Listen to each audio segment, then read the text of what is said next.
नमस्कार। आपका अखबार के इस अंक में आपका स्वागत है। मैं हूं प्रदीप सिंह।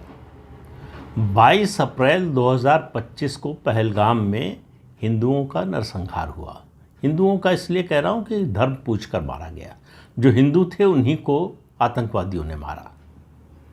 अब भारत में आतंकवाद की समस्या कोई नई नहीं है। 77 साल से हम आतंकवाद को झेल रहे हैं, तो इसलिए आतंकवाद हमारे लिए कोई नयापन नहीं है। घटना में कितने लोग और किस तरह से मारे गए ये नए रूप में हमारे सामने आता है। और लंबे समय तक, बल्कि कहूँगा मैं 2014 तक स्थिति ये थी कि आतंकवादी घटना होती थी, हम पूरी दुनिया में घूम घूम कर बताते थे और सीधे कहें तो हम एक तरह से रोते थे कि देखिए हमारे साथ पाकिस्तान क्या कर रहा है, आतंकवादी क्या कर रहे हैं। ये आतंकवादियों को पाकिस्तान पालता पोसता है। हमारी किसी सरकार को ये हिम्मत नहीं हुई कि दुनिया के किसी बड़े देश के सामने खड़े होकर ये कहे कि ये पाकिस्तान नहीं, इसके पीछे जो देश खड़े हैं दुनिया के, दरअसल वो आतंकवाद को बढ़ावा दे रहे हैं। तो 2014 तक आतंकवाद की घटना होती थी, बल्कि 2016 तक। तो हम क्या करते थे, दुनिया को बताते थे और पाकिस्तान को चेतावनी देते थे। कभी उससे बातचीत बंद कर देते थे, फिर बातचीत शुरू कर देते थे। हमको लगता था कि बातचीत से समस्या का हल निकल सकता है। हमारे देश में ऐसे लोगों की कमी नहीं थी और सभी सरकारों को, चाहे जिस पार्टी की सरकार आई हो, और सभी प्रधानमंत्रियों को लगता था कि बातचीत से समस्या को हल कर सकते हैं, पाकिस्तान को समझा सकते हैं कि उसका नुकसान है, इसमें फ़ायदा नहीं है। लेकिन आप अगर अपने दुश्मन की मानसिकता को नहीं समझते हैं, और यहीं पर आता है शत्रुबोध। अगर आप में शत्रुबोध नहीं है, और पाकिस्तान के मामले में तो इतिहास बोध की और ज़्यादा ज़रूरत है। तो इतिहास बोध नहीं था, शत्रुबोध नहीं था। मोदी ने क्या किया है 2016 के बाद, शत्रुबोध और इतिहास बोध के साथ साथ स्वबोध की भी घोषणा की है कि क्या होता है, क्या होना चाहिए। 2016 में पहली बार भारत ने सर्जिकल स्ट्राइक किए। पीओके में घुसकर हमने जो आतंकवादी ट्रेनिंग कैंप थे उनको तबाह किया, लॉन्च पैड थे उनको तबाह किया। ये एक कोवर्ट एक्शन था। उसके बाद 2019 में हमने पाकिस्तान, मुख्य पाकिस्तान में, हालांकि वो खैबर पख्तूनख्वा में आता है, वो अभी पाकिस्तान का ही हिस्सा है, तो पीओके की बजाय हमने पाकिस्तान में एयर स्ट्राइक किए। पहली बार पाकिस्तान का एयर स्पेस क्रॉस किया, जिसकी कल्पना नहीं की जा सकती थी। 1999 में कारगिल के समय भी हमने पाकिस्तान के एयर स्पेस में घुसने की कोशिश नहीं की, बल्कि इस बात का पूरा ध्यान रखा कि गलती से भी पाकिस्तान के एयर स्पेस में हमारा कोई फाइटर जेट न चला जाए। क्यों? डर था कि पाकिस्तान न्यूक्लियर स्टेट है, तो परमाणु युद्ध का खतरा हो सकता है। 6 और 7 मई जो किया भारत की सेना ने, वायुसेना ने खास तौर से, उसकी फिर कह रहा हूँ कि इससे पहले कल्पना नहीं की जा सकती थी। इस बार पाकिस्तान में, और पाकिस्तान में भी पाकिस्तान का जो दिल है पंजाब, वहाँ घुसकर आतंकी जो कैंप थे, उनके मुख्यालय थे, उनको तबाह किया। तो हम लोग ऑपरेशन सिंदूर शुरू होने के बाद से क्या बातें कर रहे हैं कि पाकिस्तान में घुसकर कितने आतंकवादी ठिकाने, मुख्यालय तबाह किए, कितने आतंकवादी उसमें मरे। फिर जब पाकिस्तान ने हमारे शहरों पर हमला करने की नाकाम कोशिश की, हमने जो है उनके 11 एयरबेस 12 में से उड़ा दिए। उनका जो न्यूक्लियर हथियार का जो ये ब्लफ था, जो गीदड़ भभकी थी, उसको ख़त्म कर दिया। अब ये पूरी दुनिया को मालूम है कि पाकिस्तान चाहे भी तो, अगर उसके पास हो भी, इस पर भी शक हो रहा है हालांकि, अगर हो भी अपना परमाणु हथियार, तो उसका इस्तेमाल नहीं कर सकता है। लेकिन हम ये सब बातें कर रहे हैं, इन्हीं में उलझे हुए हैं कि कितने फाइटर जेट पाकिस्तान के गिरा दिए, कितनी मिसाइलें उनकी बर्बाद कर दी, कैसे एयर डिफेंस सिस्टम ख़त्म कर दिया। क्या ऑपरेशन सिंदूर का यही लक्ष्य था? ऑपरेशन सिंदूर के असली लक्ष्य को समझिए। ऑपरेशन सिंदूर का असली लक्ष्य मेरी नज़र में वो है भारत का ट्रांजिशन, यानी अवस्थांतरण। भारत ने अपनी अवस्था बदल दी। आपने साइंस में ये पढ़ा होगा कि मैटर जो है अपनी अवस्था बदलता है, यानी ठोस द्रव में बदल जाता है, द्रव गैस में बदल जाता है, और फिर इसका उल्टा भी प्रोसेस हो सकता है। भारत का अवस्थांतरण हुआ है 77 साल बाद। भारत की छवि क्या थी? 47-48 में जब पाकिस्तान ने 1/3 से ज़्यादा जम्मू कश्मीर पर कब्जा कर लिया, तब से आज तक हमारी छवि दुनिया के नज़र में, हम अपने को कुछ भी बताते रहे हों, हमारी छवि दुनिया के नज़र में एक सॉफ्ट स्टेट की थी कि जो अपनी सीमाओं की सुरक्षा नहीं कर सकता, जो अपने भूभाग की सुरक्षा नहीं कर सकता, जो अपने नागरिकों की सुरक्षा नहीं कर सकता, ये छवि थी। हम अपने को कुछ भी बताते रहे हों, लेकिन दुनिया यही समझती थी और पूरी दुनिया को मालूम था कि पाकिस्तान आतंकवादी घटनाएं करता रहेगा। पाकिस्तान को भी मालूम था और भारत उसके जवाब में कुछ करेगा नहीं। शुरुआत 2016 से हुई, फिर 2019 में हुई, लेकिन भारत को समझ में आया। अब प्रधानमंत्री नरेंद्र मोदी की ऑपरेशन सिंदूर के दौरान जो उन्होंने सार्वजनिक सभाओं में बोला है, उस भाषण की उन पंक्तियों पर ध्यान दीजिए कि अब हम आतंकवादियों और उनके आकाओं में, उनके पीछे जो भी तंत्र है, उसमें भेद नहीं करेंगे।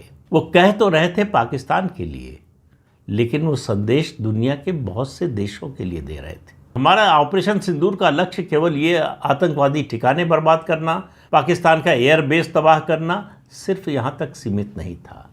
सिर्फ इसके लिए हमने अपने ब्रह्मोस नहीं चलाए, नहीं उतारे। सिर्फ इसके लिए हमने अपना सुदर्शन चक्र जो है वो ज़मीन पर नहीं उतारा। सिर्फ इसके लिए हमने अपना आकाश तीर और जो है आकाश का इस्तेमाल नहीं किया, अपने फाइटर जेट्स का इस्तेमाल नहीं किया। ये तो लक्ष्य था ही, लेकिन मैं मानता हूँ कि ये पूरे ऑपरेशन का कोलेटरल डैमेज है। वो जैसे आप कोई बड़ा एक्शन लेते हैं, साथ में कुछ और हो जाता है, या बहुत बड़ी बिल्डिंग गिरा रहे हो, बगल में छोटी सी बिल्डिंग में नुकसान पहुँच जाए, उस तरह का मामला है। तो ये पाकिस्तान को जो नुकसान हुआ है, मेरा मानना है कि ये ऑपरेशन सिंदूर का कोलेटरल डैमेज है। असली जो डैमेज हुआ है वो दुनिया के बाकी देशों को हुआ है। अब पाकिस्तान आतंकवादियों को प्रशिक्षण देता है, उनको हथियार देता है, उनको पैसे देता है, उनके लिए भारत में घुसने का, यहाँ आकर जो है आक्रमण करने का रास्ता बनाता है। ये सब तो हमको मालूम है, हम पूरी दुनिया को बताते भी रहे। लेकिन पाकिस्तान को ये सब करने कौन देता है? वो भेद भी प्रधानमंत्री नरेंद्र मोदी की सरकार ने बिना बोले मिटा दिया है। पाकिस्तान को हथियार कहाँ से मिलता है? अमेरिका से, चीन से, तुर्की से। चीन को छोड़ दे तो अमेरिका और तुर्की दोनों जो है नेटो कंट्रीज हैं, नेटो सदस्य देश है, और नेटो में सबसे ज़्यादा प्रभाव जाहिर है बनाने वाले का ही है, यानी अमेरिका का है। इतने साल से, 77 साल से भारत में पाकिस्तान आतंकवाद चला रहा है। क्या अमेरिका ने उसको आर्थिक मदद देना बंद किया? क्या उसको हथियार देना बंद किया? क्या यूरोप के किसी देश ने कहा कि पाकिस्तान को नेटो के जो सदस्य देश हैं उनमें से कोई हथियार न दे, पैसा न दे? बल्कि इसके उल्टा होता रहा। हमने सारी मेहनत करके, प्रयास करके, प्रमाण जुटाकर पाकिस्तान को FATF की ग्रे लिस्ट में डलवाया, और अमेरिका और दूसरे देशों ने, चीन और यूरोपीय देश दूसरे जो है, उन्होंने उसको निकलवा दिया, उससे उसकी मदद की। पाकिस्तान को परमाणु हथियार संपन्न देश बनाने में सबसे बड़ी भूमिका अमेरिका और चीन की है। तो ये दिखाते तो ये हैं कि भारत से दोस्ती करना चाहते हैं, भारत से व्यापार करना चाहते हैं, लेकिन भारत को हमेशा परेशान रखने, भारत को हमेशा अस्थिर रखने का सामान भी जुटाते रहते हैं। तो हमारी समस्या आतंकवादी नहीं है, और अब मैं इस ऑपरेशन सिंदूर के बाद मानता हूं कि हमारी समस्या पाकिस्तान की सेना और पाकिस्तान की सरकार भी नहीं है। पाकिस्तान की सेना और सरकार को जहां से रसद पानी मिलता है, जहां से संजीवनी मिलती है, वो है समस्या हमारी। तो ऑपरेशन सिंदूर के जरिए क्या बताया प्रधानमंत्री नरेंद्र मोदी ने? वो चाहते तो फिर एक कोई जो है कोवर्ट ऑपरेशन करके या छोटा सा ऑपरेशन करके ये पाकिस्तान को संदेश दे सकते थे कि 2 बार किया था, तीसरी बार भी किया, लेकिन वो रुके नहीं यहाँ तक। उन्होंने इस ऑपरेशन सिंदूर के जरिए बताया कि दुनिया का कोई भी देश हो, पाकिस्तान भी शामिल है उसमें, और पाकिस्तान तो शामिल ही है। अमेरिका, चीन और यूरोप के दूसरे देशों से, जो नेटो के सदस्य देश हैं, उनसे हथियार और पैसा लेकर भारत का मुकाबला नहीं कर सकता। भारत ने पहली बार दिखाया कि हम किसी दूसरे देश पर निर्भर नहीं हैं, न तो अर्थव्यवस्था की दृष्टि से और न ही सैन्य ताकत या सैन्य तैयारी की दृष्टि से। भारत अब सैन्य तैयारी के मामले में भी आत्मनिर्भर हो गया है। उसकी अर्थव्यवस्था पहले से कई गुना ज़्यादा सुदृढ़ हो गई है। 2014 में जब नरेंद्र मोदी प्रधानमंत्री बने थे तो भारत की गिनती फ्रेजाइल 5 इकॉनमीज़ में होती थी कि ये ऐसी अर्थव्यवस्थाएं हैं, इन देशों की 5 देशों का नाम था उसमें, जो कभी भी दिवालिया हो सकते हैं, कभी भी गिर सकते हैं। ये आज हम दुनिया की चौथे नंबर की सबसे बड़ी अर्थव्यवस्था है, और अगले 1-1.5 साल में हम तीसरे नंबर की अर्थव्यवस्था बनने जा रहे हैं। तो भारत ने अपनी आर्थिक शक्ति, अपनी सैन्य शक्ति और सबसे बड़ी बात ये बताई कि हम अपने पैरों पर खड़े हैं। हमको किसी बैसाखी की ज़रूरत नहीं है, किसी सहारे की ज़रूरत नहीं है। तो चीन के जो रक्षा उपकरण हैं उनकी क्वालिटी क्या है, ये पूरी दुनिया को बता दी। चीन का एयर डिफेंस सिस्टम हमारे ब्रह्मोस को रोक नहीं पाया। चीन के जेट हमारी वायु रक्षा प्रणाली को भेद नहीं पाए। उनकी मिसाइल हमारा कोई नुकसान नहीं कर पाई। अमेरिका का F-16 जिस पर उसको बड़ा नाज है, वो कुछ नहीं कर पाया। हैंगर में खड़े खड़े तबाह हो गया, उड़ान भी नहीं भर पाया। और जबकि हम 2019 में अमेरिका को ये चेतावनी दे चुके थे। हमारे अभिनंदन ने तो MiG-29 से F-16 गिरा दिया था। F-16 के लिए इससे बड़ी बेइज्जती दुनिया में कहीं नहीं हुई होगी। और अमेरिका ने F-16 दिया था पाकिस्तान को ये शर्त लगाकर, दुनिया के सामने दिखाने के लिए कि इसका इस्तेमाल केवल आतंकवादियों के खिलाफ करेंगे या अपनी आत्मरक्षा में करेंगे। बहाना था अफ़गानिस्तान का कि अफ़गानिस्तान में अमेरिका के साथ लड़ रहा है पाकिस्तान आतंकवाद से, जो एक नाटक था। पाकिस्तान अपनी सेना को मजबूत कर रहा था, अपने को सैन्य रूप से मजबूत कर रहा था। उन हथियारों का इस्तेमाल उसने हमेशा भारत के खिलाफ किया, ये अमेरिका को अच्छी तरह मालूम। इसके बावजूद अमेरिका मदद करता रहा है। अभी हाल ही में IMF और वर्ल्ड बैंक से जो पैसा मिल रहा है पाकिस्तान को, वो अमेरिका की इच्छा के बिना तो संभव ही नहीं था। तुर्की जो हथियार दे रहा है, क्या नेटो के किसी सदस्य देश ने ये कहा कि पाकिस्तान आतंकवाद को बढ़ा रहा है, आतंकवाद के रास्ते पर चल रहा है, इसलिए पाकिस्तान की मदद नहीं करनी चाहिए, उसको हथियार नहीं देना चाहिए? बयान भी नहीं आया, रोकने की बात तो दूर है। और तुर्की ने खुलेआम हथियार दिए, ड्रोन दिए, मिसाइलें दी, और हर तरह की मदद कर रहा है और खुलकर कर रहा है। ये वैसे ही है जैसे आप देख रहे हैं 3.5 साल से रूस और यूक्रेन के बीच में युद्ध हो रहा है। तो हम में से बहुत से लोगों को लगता है कि यूक्रेन तो छोटा सा देश है, रूस इतनी बड़ी शक्ति है, उसके सामने कैसे टिका है यूक्रेन। दरअसल यूक्रेन रूस से नहीं लड़ रहा है, दरअसल अमेरिका और नेटो के बाकी सदस्य देश, यूरोप, वो लड़ रहे हैं रूस से। उनको रूस को ख़त्म करना है, तो यूक्रेन को प्यादे की तरह इस्तेमाल किया जा रहा है।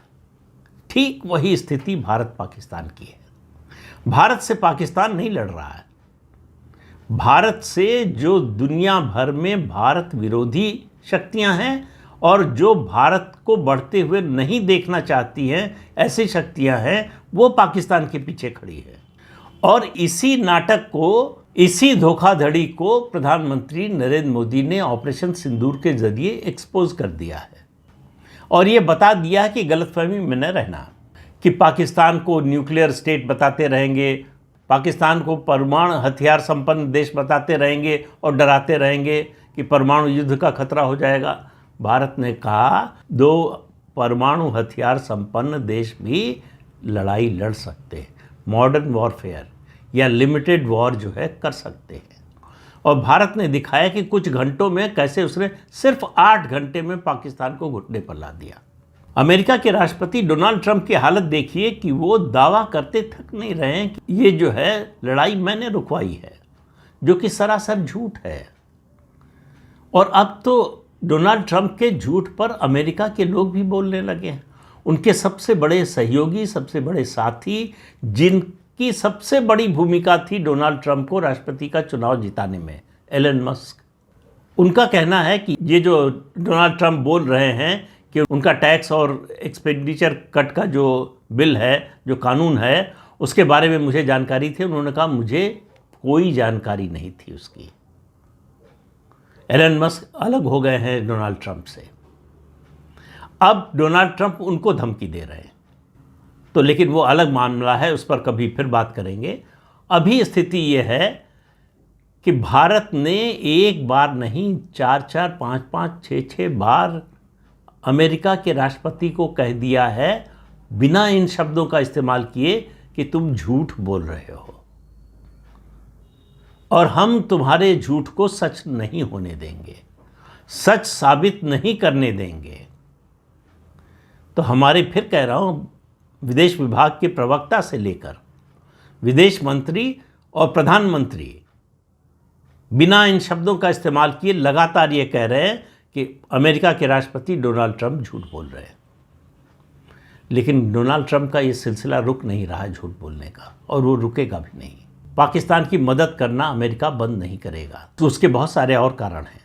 लेकिन अभी उसको लगता है कि चीन को तो हम इतना बढ़ने से रोक नहीं पाए, लेकिन भारत उसी दिशा में बढ़ रहा है, उसको रोकने के लिए हमारे पास एकमात्र जो हथियार है वो है पाकिस्तान, और उसका इस्तेमाल अमेरिका कर रहा है।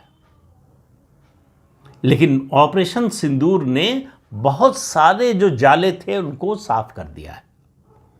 भारत को लेकर जो गलतफहमी थी और भारत के बारे में जो गलतफहमी थी, और बहुत से लोगों को गलतफहमी थी कि भारत को ये सब समझ में नहीं आ रहा है। मोदी ने कहा मुझे सब समझ में आ रहा है, मुझे सब दिखाई दे रहा है, सबका इंतज़ाम कर रहा हूँ। 11 साल से चुपचाप रक्षा उत्पादन में आत्मनिर्भर बनने का प्रोजेक्ट चल रहा था, वो एक लेवल तक पहुँच गया है। अब उस लेवल तक पहुँचने के बाद उसको हम मल्टीप्लायर इफेक्ट से और ज़्यादा तेज करने जा रहे हैं या कर रहे हैं। उसको दुनिया भर में बड़े संदेह और बड़े भय की नज़र से देखा जा रहा है।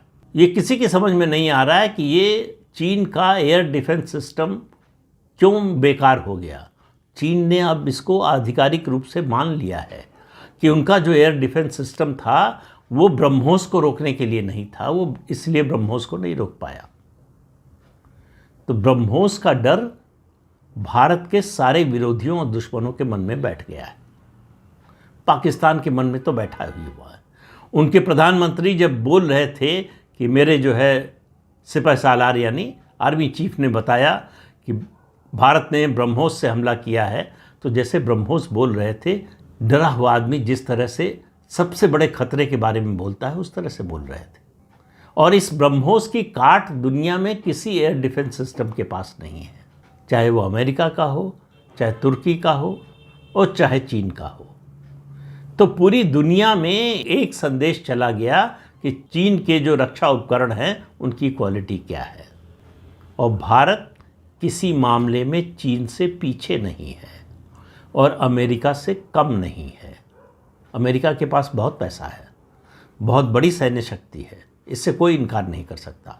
लेकिन भारत अपनी आत्मनिर्भरता से, मेक इन इंडिया से जिस तरह से आगे बढ़ रहा है, ये पूरी दुनिया के लिए अचरज की बात है। और इस अचरज को सामने लाने का काम किया है ऑपरेशन सिंदूर ने।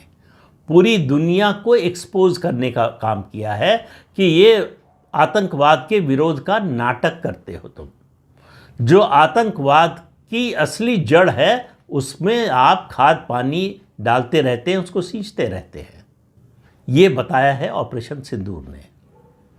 इसलिए कह रहा हूँ कि ये जो है, इसने भारत का सम्मान, भारत की शक्ति, भारत की प्रतिष्ठा सबको बढ़ाने का काम किया है ऑपरेशन सिंदूर ने।